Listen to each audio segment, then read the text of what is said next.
नमस्कार, स्वागत है आपका आज के ताज़ा और बड़ी समाचारों में। तो चलिए बात करते हैं खबरों को एक एक करके।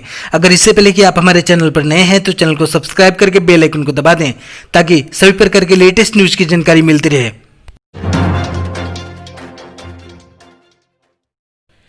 सुशांत सिंह राजपूत केस में गिरफ्तारी के बाद रिया चक्रवर्ती का हुआ मेडिकल टेस्ट, अब मजिस्ट्रेट के सामने होगी पेशी।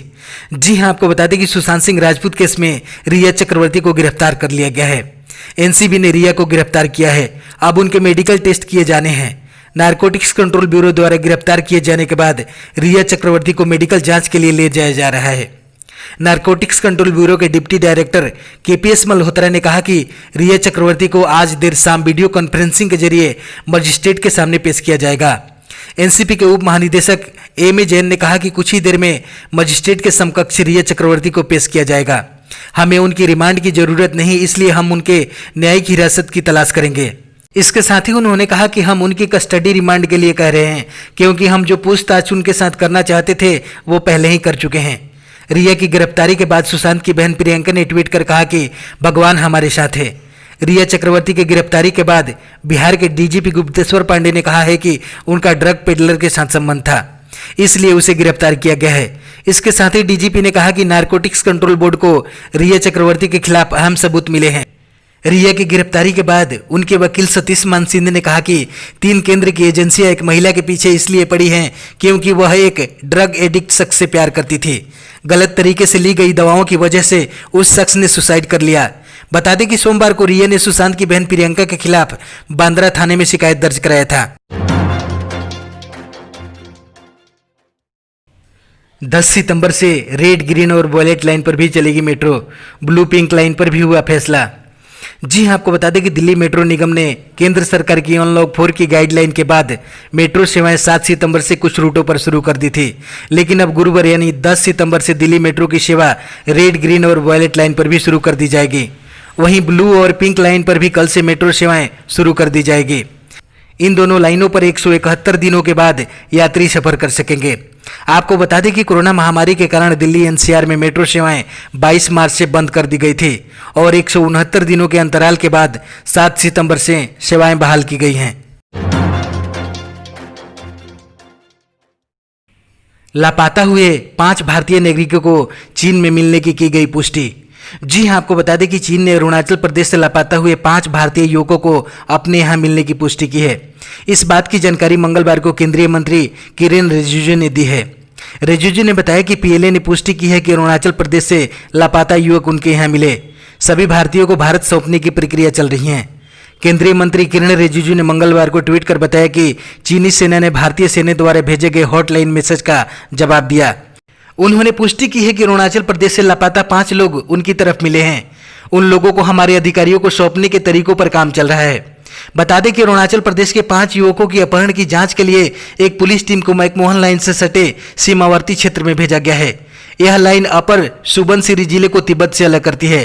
कहा जा रहा है कि इन युवकों को चीन की पीपुल लिबरेशन आर्मी ने अगवा किया है। पीएम मोदी मध्य प्रदेश के रेहड़ी पटरी वालों के साथ बुधवार को करेंगे स्वनिधि संवाद। जी हां, आपको बता दें कि प्रधानमंत्री नरेंद्र मोदी मध्य प्रदेश के रेहड़ी पटरी वालों के साथ स्वनिधि संवाद करेंगे। कोविड-19 महामारी से प्रभावित रेहड़ी पटरी वाले को पुनः आजीविका से जोड़ने के लिए केंद्र सरकार ने प्रधानमंत्री स्वनिधि योजना की शुरुआत की है। प्रधानमंत्री कार्यालय से एक बयान में कहा गया है कि प्रधानमंत्री मोदी 9 सितंबर को मध्य प्रदेश के स्ट्रीट वेंडर्स के साथ स्वनिधि संवाद करेंगे। बयान के मुताबिक मध्य प्रदेश द्वारा इस योजना के अंतर्गत 4.50 लाख लोग रेहड़ी पटरी वालों का पंजीकरण किया गया है। 4 लाख से अधिक रेहड़ी पटरी वाले को परिचय पत्र तथा वेंडर प्रमाण पत्र जारी किए गए हैं।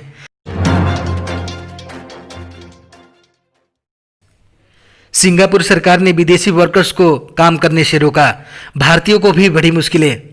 जी हां, आपको बता दें कि सिंगापुर में 13,000 विदेशी कामगारों को दोबारा से अपने यहां काम पर आने से रोका गया है। इसका कारण कोविड-19 टेस्ट की डेडलाइन को मिस करना है। इन 13,000 कर्मचारियों में भारतीयों की संख्या बहुत बड़ी है। सिंगापुर के अधिकारियों ने मंगलवार को बताया कि सिंगापुर में लगभग 13,000 विदेशी कर्मचारियों को अपने काम पर आने की अनुमति नहीं दी गई है, क्योंकि उन्होंने समय सीमा के अंदर सरकार द्वारा अनिवार्य किए गए कोविड-19 की टेस्ट नहीं करवाया।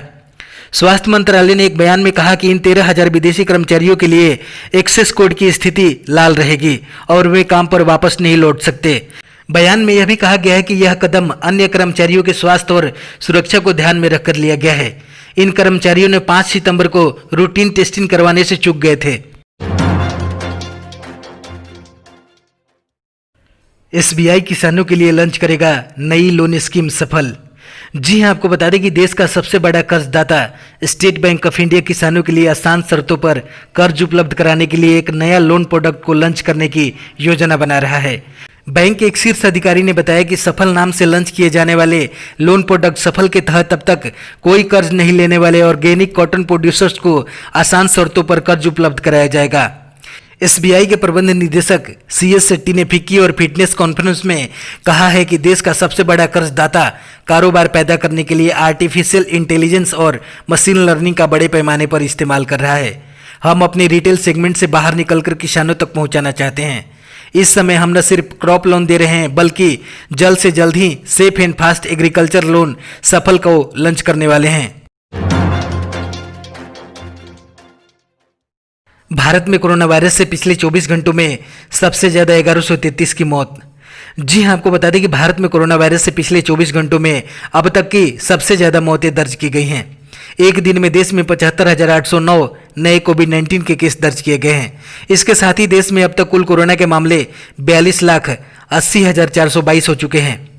1133 लोगों की मौत के साथ ही देश में कुल मौतों का आंकड़ा 72,775 पर पहुंच गया है। अगर रिकवरी रेट की बात करें तो देश में कोरोना रिकवरी रेट 77.65% चल रहा है। ठीक होने वाले लोगों की संख्या 33 लाख के पार हो गई है। पिछले 24 घंटों में 73,521 मरीज ठीक हुए हैं। अब तक कुल ठीक हुए मरीजों की संख्या 33,23,950 है।